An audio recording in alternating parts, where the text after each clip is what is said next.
Buenas noches, compañeros, y buenas noches, doctora. El día de hoy les voy a hablar sobre la semiología genitourinaria pediátrica. Siguiente, por favor. Ok, empezando con la historia clínica de la semiología urinaria. Para la realización de una buena historia clínica hay que tener en claro las preguntas que se van a realizar, o sea, hay que hacer preguntas claras, tratar en lo posible que sean abiertas y según la sospecha diagnóstica hay que hacer las preguntas direccionadas de forma correcta, como siempre se debe hacer en una anamnesis. Generalmente los niños afectos de un problema de vías urinarias en el motivo de consultas dan signos y síntomas específicos y generales. Eh, en la evaluación de la enfermedad también es posible encontrarse con sintomatología compatible con trastornos urinarios. Por ejemplo, en el recién nacido y lactante pueden predominar signos y síntomas que están vinculados con el abdomen y de modo general con el tracto digestivo. Mientras que ya con niños mayorcitos van a predominar trastornos miccionales, alteraciones vasculares, retardo pontoestral o retardo de la madurez sexual.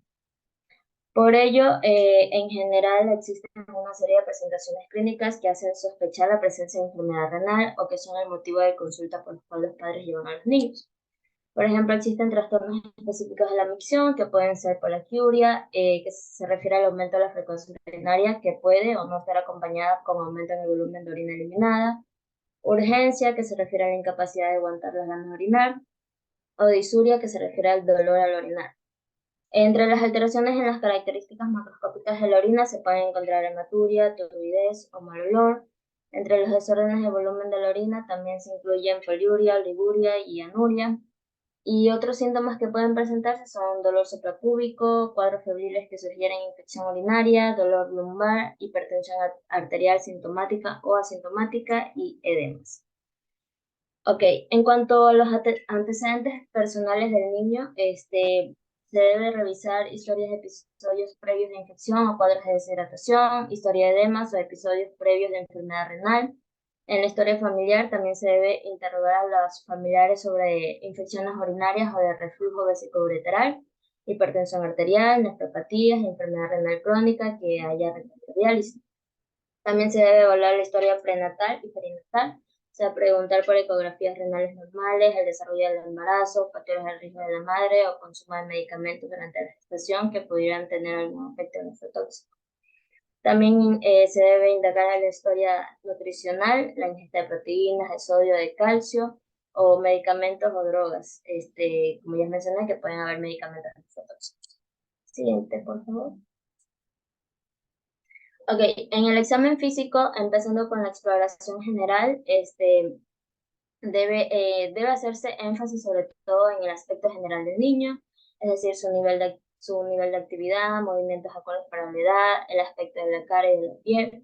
Se debe revisar también muy bien la boca, alguna historia de amigdalitis o infecciones que nos hagan sospechar de una glomerulonefritis postinfecciosa o de una nefropatía por inmunoglobulina A. También es importante ver la antropometría, ver el peso, la talla, el índice de masa corporal, la tensión arterial. En caso de que esté elevada, debe verificarse y tomarla en las cuatro extremidades, palpar pulsos femorales y evaluar ganancia de peso que nos pueda sugerir un síndrome nefrítico agudo. El estado de hidratación, los ojos, las fontanelas, pulso, el llenado capilar. También se debe hacer una inspección facial, ver si existe edema periuretario. También debe evaluarse el cuello, la cabeza y los oídos, el sistema cardiorrespiratorio, hay que descartar soplos, evidencias de hipervolemia, presencia de frotes pleurales. El abdomen también se debe palpar en busca de masas o evidencias de estreñimiento. Los genitales externos se debe revisar para advertir la presencia de lesiones externas o anomalías de la uretra, ambigüedad sexual o edema. La región lumbosacra también se debe descartar defectos de la línea media o cambios en la región lumbosacra que nos puedan sugerir un disrafismo oculto. También se evalúa el sistema musculoesquelético y la piel en busca de enfermedades vasculares como el lupus eritematoso sistémico. Siguiente. Ok, en cuanto a la exploración del riñón, en el recién nacido es posible efectuar una inspección y una palpación de la región lumbar con relativa facilidad durante las primeras horas, como consecuencia de que va a tener el tono disminuido de la musculatura abdominal. La región lumbar también debe hallarse libre a la palpación y al profundizarse la maniobra se puede reconocer el polo inferior de ambos riñones que se encuentran ubicados en este periodo a un nivel que está un poco más abajo respecto a los niños mayores. Se debe tener en cuenta la agenesia de los músculos abdominales. Esta va a estar caracterizada por tener el abdomen distendido, atónico, que cede hacia los flancos cuando el niño está en decúbito dorsal y con la gravedad cuando se le incorpora y se haya cubierto por piel muy arrugada, que es lo que se conoce con el nombre de síndrome de vientre en cintura seca. También hay que evaluar la extrofia vesical, que esta se refiere a una anomalía que puede estar acompañada de epispadias y generalmente de separación de los huesos pubianos. Las masas abdominales palpables en el recién nacido corresponden en su mayoría a un abultamiento de origen renal. También se realiza el examen del cordón umbilical, y se efectúa en forma minuciosa y va a permitir descubrir la presencia de la permeabilidad del uraco, que va a estar evidenciada por una secreción con características de orina o bien la existencia de una arteria umbilical única.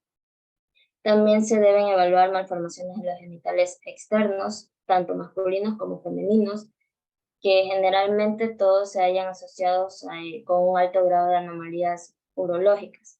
Deben inspeccionarse detenidamente en el varón las características del tamaño y la ubicación del meato uretral. Su estenosis o coincidencia con fimosis puede generar hidrouroteronefrosis.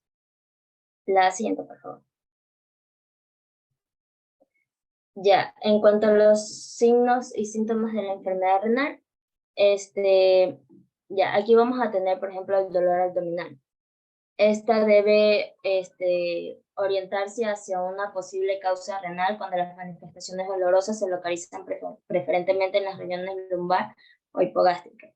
El dolor lumbar, la fiebre y la disuria caracterizan a la polinefritis aguda, en tanto que la glomerulonefritis aguda puede evidenciarse solamente porque va a tener un dolor difuso.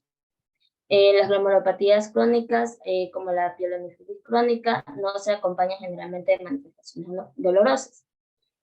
Por su parte, el dolor lumbar, que es persistente, con exacerbaciones periódicas vinculadas a obstrucciones del tracto urinario, generalmente se observan en hidronefrosis, en ectopias renales, en poliquistosis renal y en riñones en herradura. Por otra parte, el paso de los coágulos por los uréteres y el desplazamiento de estos coágulos también pueden generar un dolor de tipo cólico. Y la presencia de sangre en la vejiga, como sucede en la ascitis, puede producir un dolor de tipo espasmódico que se va a referir a la región suprapúbica. En cuanto a los trastornos digestivos, puede haber reiteración de náuseas, vómitos y diarrea, generalmente acompañados de fiebre y anorexia, y esto nos debe hacer pensar en la posibilidad de que exista una infección urinaria, especialmente en el caso de que estos síntomas se encuentren en lactantes. También se evalúan trastornos miccionales. Generalmente la enuresis se presenta raramente en enfermedades renales. Generalmente va a ser resultado de desajustes emocionales, factores madurativos o procesos inflamatorios locales.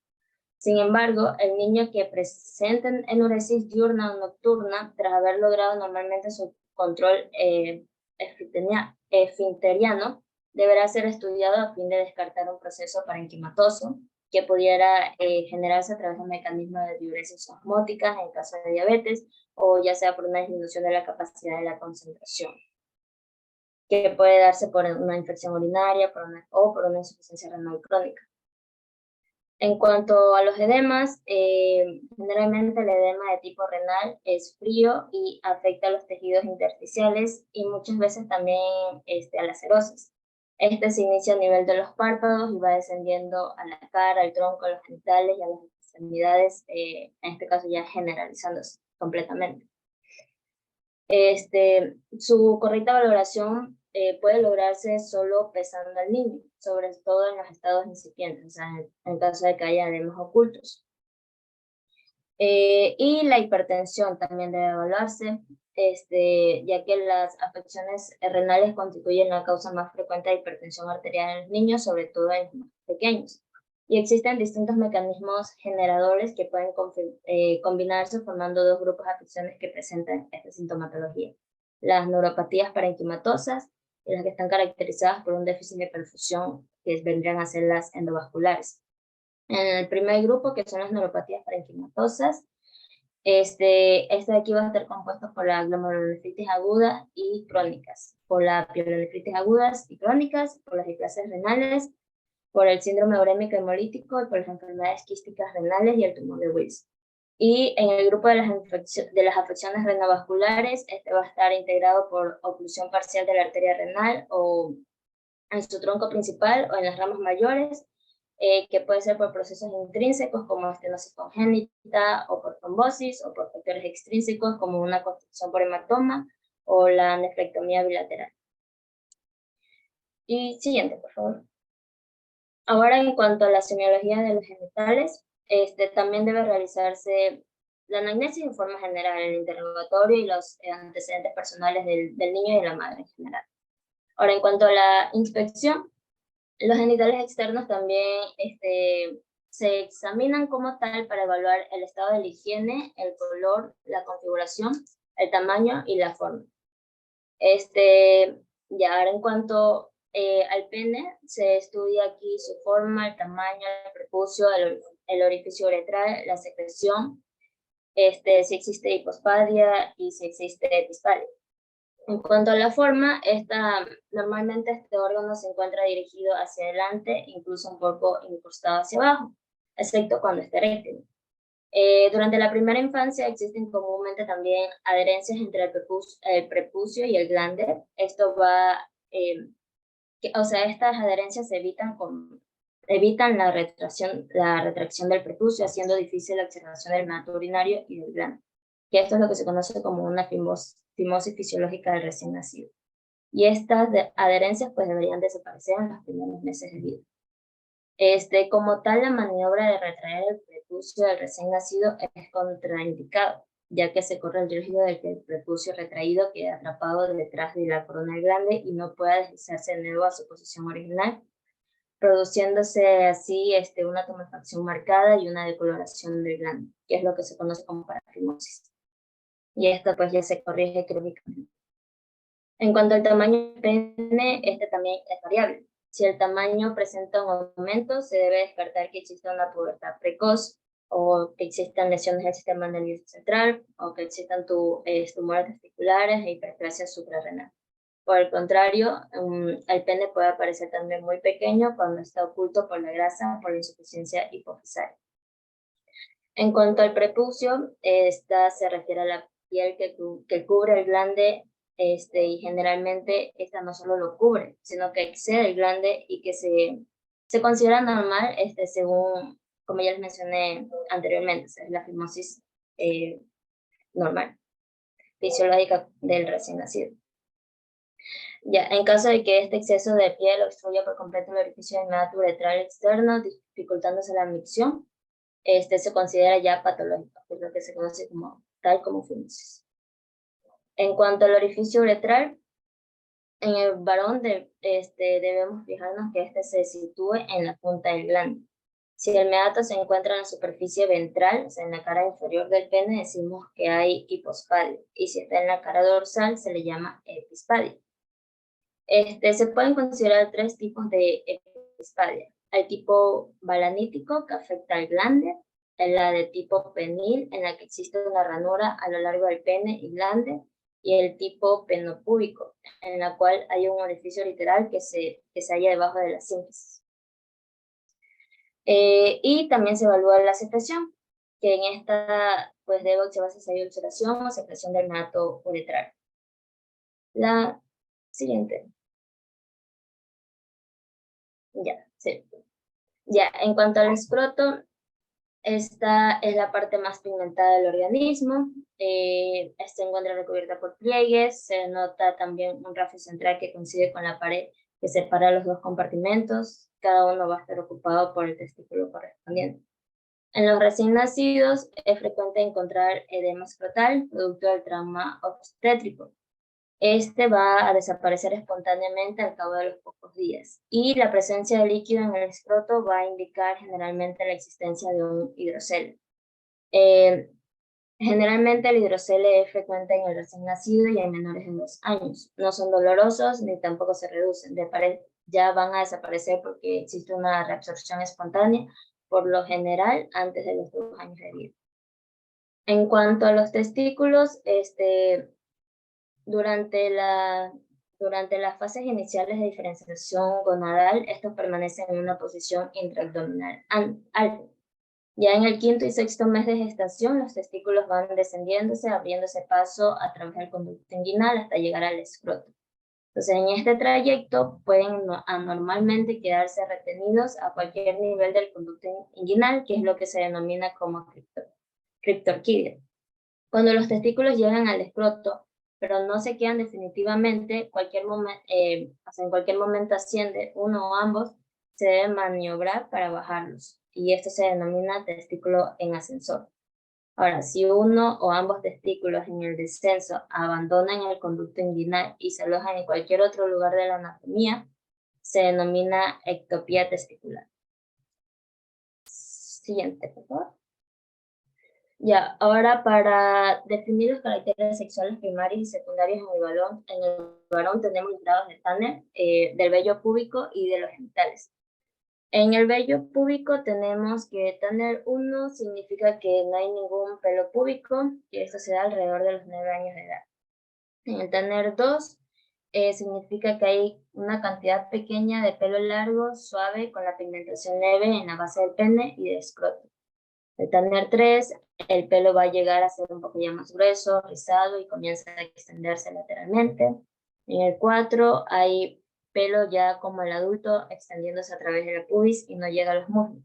En el Tanner 5, el pelo se extiende ya hasta la superficie de los muslos. Y en cuanto a los genitales, asimismo tenemos la escala de Tanner. Tanner 1 se refiere a la prepubertad, en donde el volumen testicular es menor a 1.5 milímetros, el pene es pequeño de 3 centímetros o incluso menos. En Tanner 2, el volumen testicular está entre 1.6 y 6 milímetros y la piel del escroto ya se empieza a pigmentar y la longitud del pene, pues en este caso no va a tener cambios. En Tanner 3, el volumen testicular va a estar entre 6 y 12 milímetros, el escroto se va a agrandar más y el pene comienza a crecer cerca de los 6 centímetros. En el Tanner 4, el volumen testicular entre 12 y 120 milímetros, el escroto se agranda más y se oscurece y el pene aumenta en longitud a 10 centímetros. Y en el Tanner 5, el volumen testicular es de 20 milímetros, el escroto como tal es de adulto y el pene de 3 o más centímetros de longitud. Siguiente, por favor. Ahora, en cuanto a la semiología de los genitales femeninos, en cuanto a la recién nacida, en los genitales externos va a haber abombamiento de los labios y va a haber una suculencia de la mucosa vulvar que se van a deber al estímulo de las hormonas placentarias maternas que van a actuar durante el embarazo. Los labios mayores son gruesos y turgentes, los labios menores en este caso son carnosos, de borde romo y se unen en la parte superior para formar el capuchón del clítoris. El himen en este caso hace profusión en el vestíbulo, el orificio es de 0.4 centímetros, aunque pues existen variaciones de tamaño frecuentemente. Entre la primera y la segunda infancia, que se denomina la fase de reposo, esta dura generalmente hasta los 8 años de edad.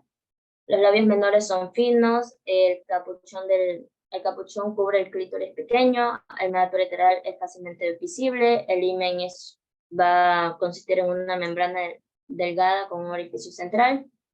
El útero también comienza a descender hacia la pelvis menor, va a estar acompañada también por sus anexos. Las trompas se vuelven menos flexuosas y aumentan su luz. El ovario también aumenta de tamaño y a los 5 años pesa aproximadamente 2 gramos. Su superficie es lisa y brillante. Y parte de sus folículos se atrezian y quedan unos 80.000 aproximadamente. En la premenarca, que esta se da entre los 7 y los 9 años de edad, comienza una fase de desarrollo progresivo que se correlaciona con el inicio de la secreción de gonadotrofinas y de estrógenos. El himen ya recobra su suculencia y se engruesa, la vulva es rosada y se halla humedecida por la secreción mucosa de las glándulas vestibulares y de la vagina. El vello sexual ya también suele aparecer en el monte de Venus o en el extremo superior de los grandes labios. La vagina ya llega a medir 11 centímetros, el cuello aumenta de tamaño y aparecen con mayor frecuencia ectopías glandulares en el exocervix. En cuanto a la telarca, esta se refiere a la eliminación de secreción mucosa por el canal vaginal. Y la menarca ya se refiere al primer sangrado menstrual que se produce generalmente en nuestro medio en niñas entre 12 y 13 años. Ya, la siguiente, por favor. Asimismo, para los genitales femeninos también existen los grados de Tanner para las glándulas mamarias y para el desarrollo del vello púbico. Para las glándulas mamarias, el Tanner 1 se refiere a que no hay ningún tejido fino glandular, la aureola sigue los contornos de la piel del pecho. En el Tanner 2 empieza el inicio del brote glandular mamario con una área pequeña de tejido fino glandular circundante, la aureola comienza a ensancharse. En Tanner 3, el pecho comienza a elevarse, se extiende más allá de las fronteras de la aureola. En el Tanner 4 ya el tamaño y la elevación son crecientes en el pecho, la aureola y la pápila forman un conjunto ya secundario que se proyecta al contorno del pecho circundante. En el Tanner 5, el pecho alcanza el tamaño final del adulto como tal. En cuanto al desarrollo del vello púbico, en Tanner 1, que se refiere a la fase infantil o al vello suave, viene a ser similar al vello que se presenta en la pared abdominal, y este se presenta alrededor de los 8 años de edad. Tanner 2, ya existen pelos largos, un poco pigmentados, a ambos lados del monte Venus pubiano y de los labios mayores. El Tanner 3, el pelo es más oscuro, es abundante rizado, se extiende por toda la sínfisis pubiana. El Tanner 4, los pelos ya son características de adulto, pero no llegan a los muslos. Y en Tanner 5 ya es pelo de adulto que ya toma la distribución de un triángulo invertido y se extiende por la superficie interna de los muslos. Gracias.